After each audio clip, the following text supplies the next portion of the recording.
स्वागत है दोस्तों आप सभी का डिजिटल मैथ्स क्रांति में। आज के इस लेक्चर के अंदर क्लास 10th की एक्सरसाइज 8 को हम करने वाले हैं। इससे पहले हमने इसके 2-3 सवाल जो है वो करके देख लिए थे, तो इससे आगे वाले क्वेश्चन हम लेते हैं।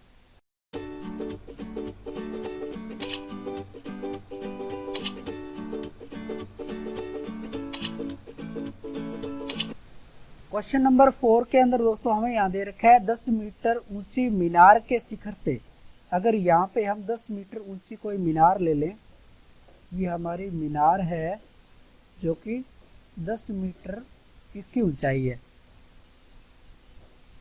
इसके शिखर से पृथ्वी पर एक बिंदु का अवनमन कोण 30 डिग्री है। मान लो हमारी ये पृथ्वी है, ये बिंदु है और ये आपकी पृथ्वी की बेस लाइन हो गई। इस बिंदु का इसके शिखर के साथ अवनमन कोण, तो अवनमन कोण हम जानते हैं, अवनमन कोण हमारा कहाँ बनेगा, ये यहाँ पे ऊपर बनता है बिल्कुल पृथ्वी की पैरेलल लाइन के। तो ये वाला कोण हमारा कितना है, ये 30 डिग्री हमें दे रखा है। तो बिंदु की मीनार के आधार से दूरी, ये जो डिस्टेंस है, ये डिस्टेंस वो हमसे पूछ रहे हैं। तो अगर इस त्रिभुज का नाम हम ABC रख दें, A, B और C, तो आप यहाँ पे देख रहे हो कि यहाँ पे हमारे पास ये Z बन रहा है। तो Z का मतलब ये दोनों, ये वाला कोण और ये वाले कोण, दोनों कोण हमेशा एकांतर कोण कहलाते हैं। और एकांतर कोण हमेशा क्या होते हैं, बराबर होते हैं। इसका मतलब अगर ये कोण 30 डिग्री है तो ये कोण भी क्या होगा, 30 डिग्री ही होगा। इस कोण का मान 30 डिग्री, ठीक है। तो अब आपका जो त्रिभुज हुआ उसके अंदर इस 30 डिग्री एंगल के लिए ये सामने वाली भुजा आपकी लंब हुई, ये आधार हुई और ये कर्ण हुई। तो हमें आधार ज्ञात करना है, तो इसके अंदर हम tan थीटा यूज करेंगे। tan थीटा बराबर लंब बटा आधार, लंब बटा आधार। तो यहाँ पे tan 30 डिग्री हम लिखेंगे और लंब हमें दे रखा है 10 मीटर। 10 मीटर हमें लंब दे रखा है, इकाई हम एक बार नहीं लिखते हैं। और ये आधार, तो यहाँ हम जानते हैं tan 30 डिग्री का मान क्या होता है, 1/√3 होता है।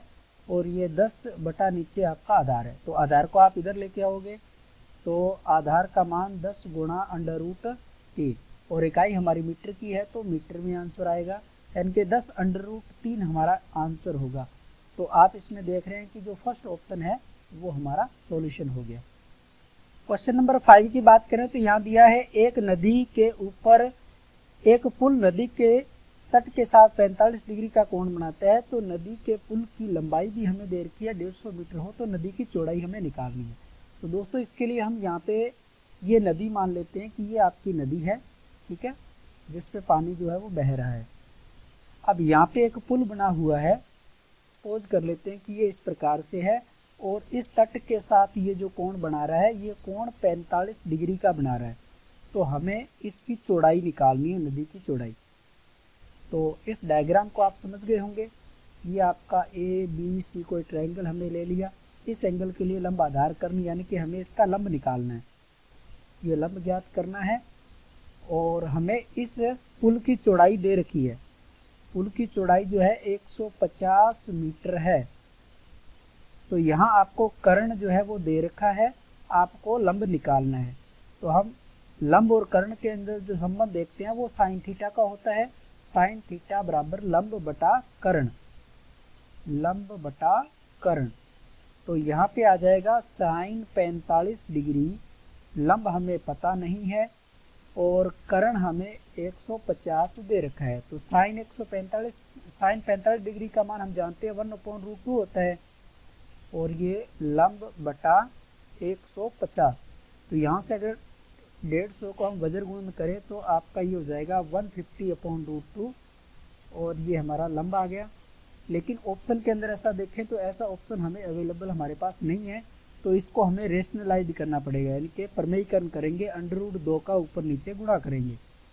तो ये आपका आ जाएगा 150/√2 और नीचे √2 का √2 से गुणा करेंगे तो ये आपका 2 बन जाएगा।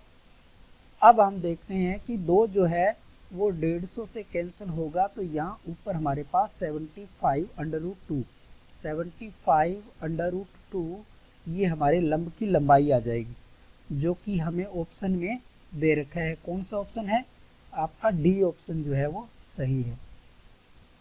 क्वेश्चन नंबर नेक्स्ट जो हमारा दे रखा है, दो खंभों के शीर्ष जिनकी ऊंचाई 20 मीटर और 14 मीटर है एक तार से जुड़े हुए हैं। यदि तार क्षैतिज रेखा के साथ 30 डिग्री का कोण बनाती है तो तार की हमें लंबाई निकालनी है। तो यहाँ पे मैं पहले दो खंभे ले लेता हूँ। ये मेरा पहला खंभा और दूसरा खंभा भी हम यहाँ पे ले लेते हैं। दूसरा खंभा थोड़ा सा छोटा है, तो ये हमने कोई दूसरा खंभा ले लिया। ठीक है, दोनों का आधार जो है वो बिल्कुल सेम है। ये आपकी पृथ्वी की लाइन है और यहाँ से ये इस खंभे का नाम, पहले वाले का मान लो हमने ए बी रख दिया और दूसरे वाले खंभे का नाम सी और डी रख दिया। तो यहाँ से इस सी से लेके ए तक ये तार से ऐसे बंधा हुआ है और इसकी क्षैतिज रेखा के साथ ये इस प्रकार से कोण बना रहा है 30 डिग्री का। तो इन खंभों की लंबाइयाँ हमें दे रखी है। बड़े वाले खंभे की जो लंबाई है वो कितनी है? 20 मीटर है और छोटे वाले खंभे की 14 मीटर है। तो इसका मतलब यहाँ से लेके यहाँ तक ये तो आपकी 14 मीटर के बराबर ही आ जाएगी। तो ऊपर वाली जो लंबाई है वो 6 मीटर हमारी रह जाएगी। तो इस कोण के लिए हमें लंब दे रखा है और कर्ण जो है वो हमें निकालना है। ये तार की लंबाई हमें निकालनी है। तो इसका मतलब ये हुआ कि लंब का और कर्ण का संबंध साइन थीटा में होता है। तो साइन थीटा बराबर जो होता है लंब बटा कर्ण। तो यहाँ पे साइन 30 डिग्री का हम मान यूज करेंगे। लंब हमें 6 मीटर दे रखा है, कर्ण हमें निकालना है। तो इस कर्ण को आप एक बार वैल्यू रख ही देते हैं। साइन 30 डिग्री का मान हम जानते हैं कि 1/2 होता है और 6/k, यहाँ से k का क्रॉस मल्टीप्लाई आप करोगे तो k इधर आ जाएगा और 6 × 2 यानी कि ये 12 मीटर हमारे पास तार की जो लंबाई है वो आ जाएगी।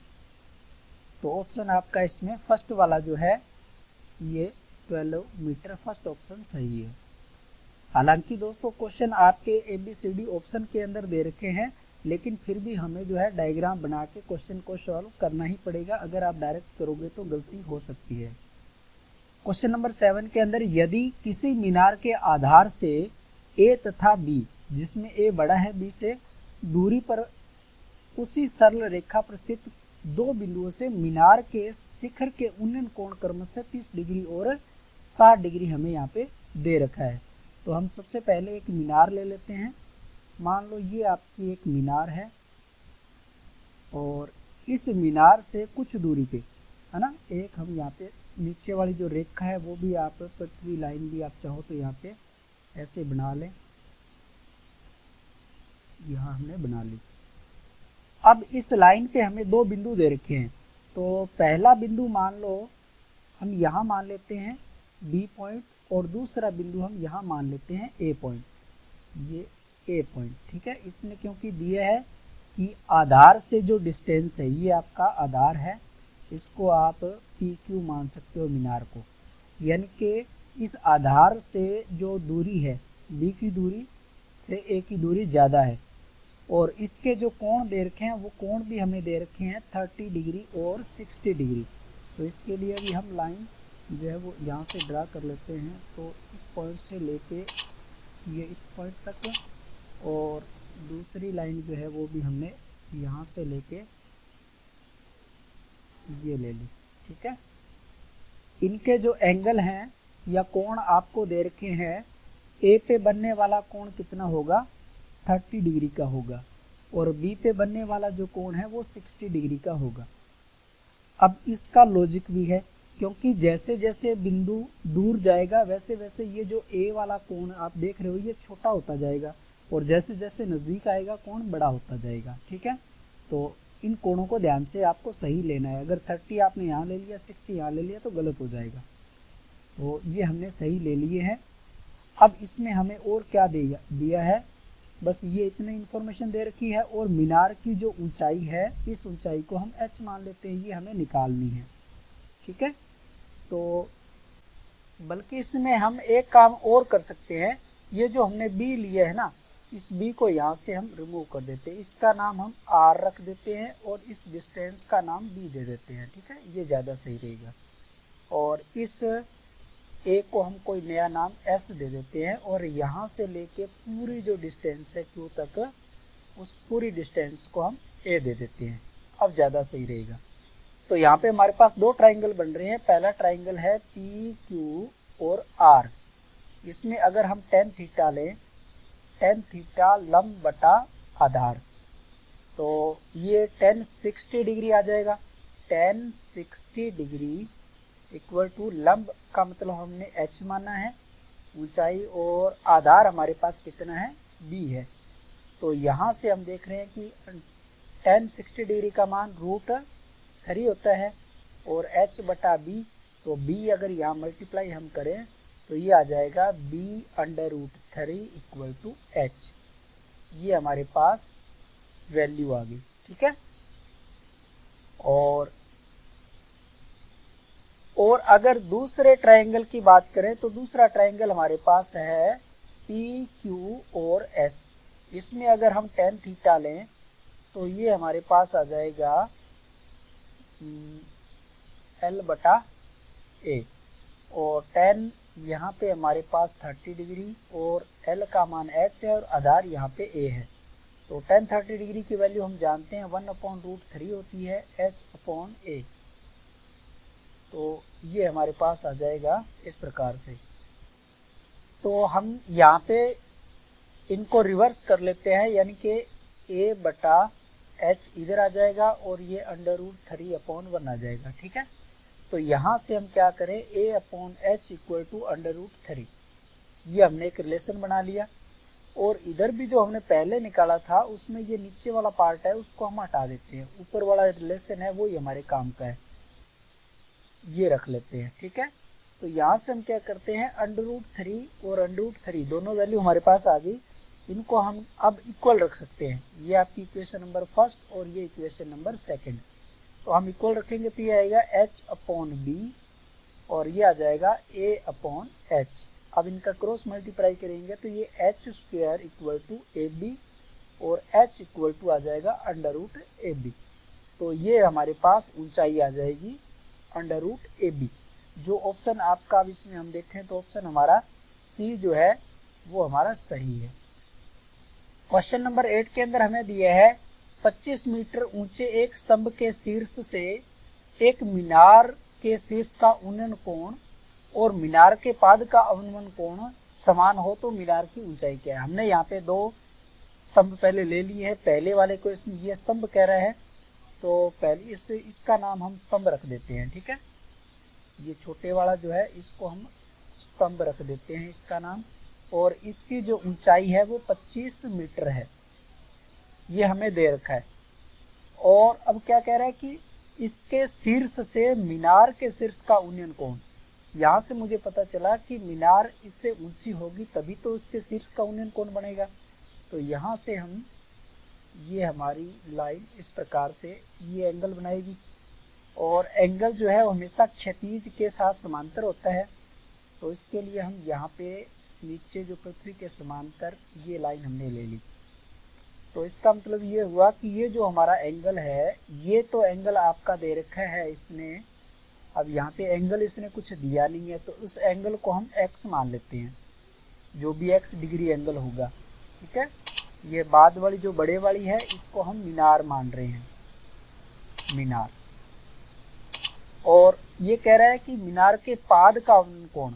अब ये जो मीनार का नीचे वाला पाद आप देख रहे हो, ये नीचे वाला पॉइंट, इस पॉइंट से इस शीर्ष का जो अवनमन कोण है वो कैसे बनेगा, वो जब हम ये यहाँ से ये नीचे की तरफ ये लाइन लाएंगे तो इस प्रकार से ये जो हमारा एंगल बनेगा x अक्ष के साथ, ये वाला, ये कह रहा है कि ये दोनों ऊपर वाला और ये नीचे वाला दोनों आपस में इक्वल हैं।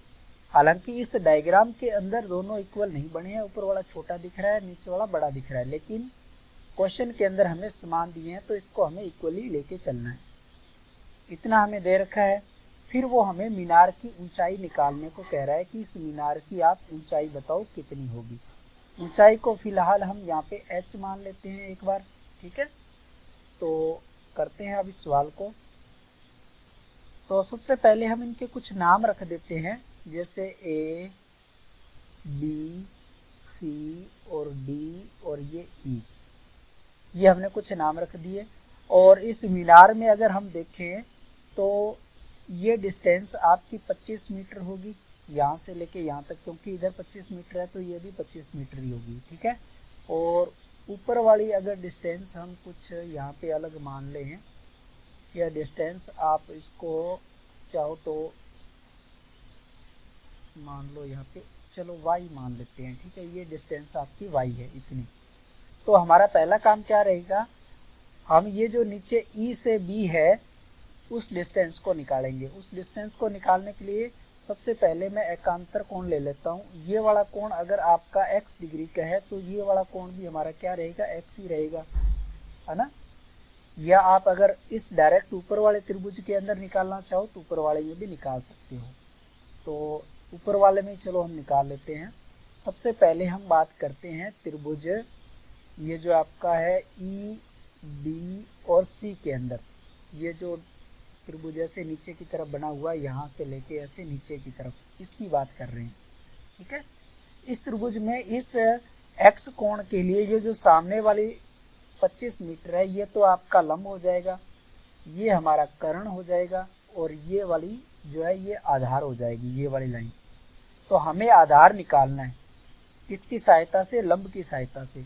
तो लंब और आधार का अगर हम रिलेशन देखेंगे तो हम जानते हैं कि उसमें tan थीटा लेते हैं, tan थीटा बराबर लंब बटा आधार।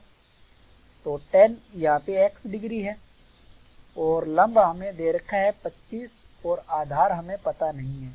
तो यहाँ से हम अगर आधार को इधर ले लें तो ये 25 बटा tan x ये हमारे पास आ जाएगा। आधार ये 25 बटा tan x हमारे पास आ गया। इसको हम यहाँ पे एक बार रख लेते हैं।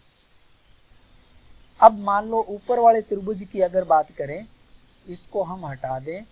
इस ऊपर वाले जो त्रिभुज आप देख रहे हो ए, बी और ई के अंदर, है ना, इस x डिग्री एंगल के लिए अब ये वाली साइड हमारी क्या हो जाएगी, लंब हो जाएगी और ये कर्ण है और ये आधार है। तो आधार तो हमने पहले से निकाल रखा है, उसको हम यहाँ यूज करेंगे। त्रिभुज, ये त्रिभुज है, त्रिभुज ए, बी और ई के अंदर, तो यहाँ भी हम क्या लेंगे, tan थीटा लेंगे, क्योंकि लंब और आधार में हमें रिलेशन चाहिए, लंब बटा आधार। तो यहाँ पे भी आपका tan x ही आएगा और लंब की जगह अब हमें पता नहीं है तो उसको हमने y लिया था तो y ले लेते हैं, कोई दिक्कत नहीं है। और आधार हमने अभी निकाला है ना, उस a का मान आप यहाँ पे रख सकते हो। एक बार चलो a लिख लें। तो अगर इस a को मैं अब इधर लेके जाऊं तो ये a into tan x equal to y आ जाएगा। a का मान हम फर्स्ट वाली इक्वेशन से यहाँ रखें तो 25 upon tan x into tan x equal to y। तो यहाँ हम देख रहे हैं कि tan x तो tan x से कैंसिल हो जाएगा, y का मान हमें कितना मिल गया, 25 ही मिल गया, 25 बराबर y। तो जब y की लेंथ हमें मिल गई 25 सेंटीमीटर इतनी है और नीचे वाली भी 25 है, तो जो मीनार की जो कुल ऊंचाई है वो हमारी कितनी हो जाएगी, जो मीनार है वो हो जाएगी आपकी 25 मीटर प्लस 25 मीटर। तो ये 50 मीटर हमारा आंसर आ जाएगा, जो कि यहाँ पे डी ऑप्शन में दे रखा है। तो दोस्तों यहाँ आप देख पा रहे हैं कि डायग्राम जो है बहुत ही ज़्यादा इम्पोर्टेंस है। डायग्राम आप सही बनाओगे और ट्राइंगल की आप सही पहचान कर लोगे तो आप इजीली कोई भी त्रिकोणमितीय अनुपात, जो हमें त्रिकोणमितीय, देखो अनुपात हमें कौन सा लेना होता है, एक तो वो भुजा होनी चाहिए जो हमें दे रखी है और दूसरी वो भुजा होनी चाहिए जिसको हमें ज्ञात करना है। तो उन दो भुजाओं का अनुपात हम लेते हैं। तो बढ़ते हैं अपने नेक्स्ट क्वेश्चन की तरफ। क्वेश्चन नंबर 9 में दिया है एक ऊर्ध्वाधर छड़ की लंबाई और इसकी छाया की लंबाई का अनुपात हमें दे रखा है 1 अनुपात √3। तो उन्नयन कोण कितने डिग्री का होगा। इसका मतलब ये तो बिल्कुल ही सिंपल है, ये आपकी छड़ है और ये इसकी मान लो लंबाई है। ठीक है, ये इसकी छाया है, सॉरी, यहाँ पे कहीं सूरज होगा, ठीक है, तो ये इस प्रकार से छाया बन रही होगी। तो हमने इसकी लंबाई और जो छाया है इसकी, इसको हम मान लो लंबाई मान लें, ये आपकी छाया मान लें, है ना, ये छाया है। तो लंबाई और छाया का अनुपात हमें यहाँ पे दे रखा है। तो हमें वो उन्नयन कोण बताना है। उन्नयन कोण के लिए यानी कि ये वाला कोण हमें बताना है कितने डिग्री का होगा। तो इन दोनों भुजाओं का अनुपात हम जानते हैं कि क्या होता है, tan थीटा होता है। तो वो होता है लंब बटा आधार। तो यहाँ पे इन दोनों भुजाओं का अनुपात तो ऑलरेडी हमें दे रखा है। अनुपात इसने कितना दिया है, 1/√3। तो tan थीटा के अंदर 1/√3 कितने डिग्री पे आता है, तो हम जानते हैं कि ये तो tan 30 डिग्री पे आता है। तो थीटा का मान तो यहाँ डायरेक्ट मिल गया कि 30 डिग्री ही होगा। क्वेश्चन नंबर 10 के अंदर एक पहाड़ी का ढलान क्षितिज से 60 डिग्री का कोण बनाता है। ये मान लो पहाड़ी का ढलान है और ये क्षितिज के 60 डिग्री का कोण बनाता है। तो यहाँ पे ये कह रहा है कि यदि शिखर तक पहुँचने में 500 मीटर चलना पड़ता है, ये 500 मीटर हमें पहाड़ी के शिखर तक पहुँचने में चलना पड़ता है, तो पहाड़ की हमें ऊंचाई निकालनी है, ये हमें ऊंचाई इसकी ज्ञात करनी है। तो इसका मतलब अब हमें इस थीटा के लिए आपको कर्ण दे रखा है और ये जो लंब है, ये आप देख रहे हो लंब, है ना, ये लंब हमें निकालना है और नीचे आपका आधार है। तो अब लंब और कर्ण का यहाँ पे रिलेशन हम लेंगे। तो लंब और कर्ण का रिलेशन तो साइन थीटा होता है, लंब बटा कर्ण। तो साइन 60 डिग्री, साइन 60 डिग्री, लंब हमें पता नहीं है, कर्ण हमें 500 मीटर दे रखा है। तो इसका साइन 60 डिग्री का मान हम जानते हैं √3/2 होता है और बटे में ये 500 जब इधर मल्टीप्लाई में आएगा तो 500 मल्टीप्लाई √3/2 और 2 को हम कैंसिल करेंगे तो ये आपका 250 आ गया। 250 और √3 यानी कि जो पहाड़ी की जो ऊंचाई होगी 250 √3 मीटर होगी। ठीक है, तो इसका मतलब आपका ऑप्शन इसमें सी वाला है वो सही है। तो धन्यवाद दोस्तों, आज की इस वीडियो में बस इतना ही। मिलेंगे नेक्स्ट वीडियो के अंदर। अगर आपको वीडियो पसंद आ रही है तो प्लीज़ आप इसे लाइक करें, अपने दोस्तों के साथ शेयर करें और चैनल पे अगर पहली बार हो तो प्लीज़ चैनल को भी सब्सक्राइब कर लें। Thank you.